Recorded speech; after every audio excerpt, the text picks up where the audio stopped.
Sumqayıtda anasının bank kartından vəsaiti oğurlayaraq arvadına göndərən şəxs saxlanılıb.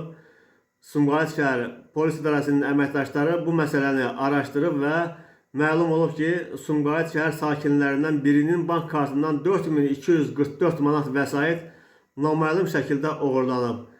Polis hadisənin təfərrüatlarını araşdırarkən zərərçəkənin mobil tətbiqi və kartına kiber müdaxilənin olmadığını müəyyən edib.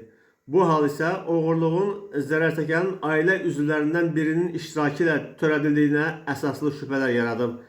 Beləliklə, həyata keçirilən tədbirlər nəticəsində zərərçəkənin oğlu X. Əhmədov talama cinayətini törətməkdə şübhəli bilinərək saxlanılıb. Araşdırmalarla onun 4 ay ərzində anasının mobil telefonundan gizli şəkildə mobil bank tətbiqinə daxil olduğu, daha sonra hesabdakı pul vəsaitini həyat yoldaşına və özünə məxsus ayrı-ayrı kartlara köçürdüyü məlum olub. Faktla bağlı cinayət işi başlanılıb, araşdırma aparılır.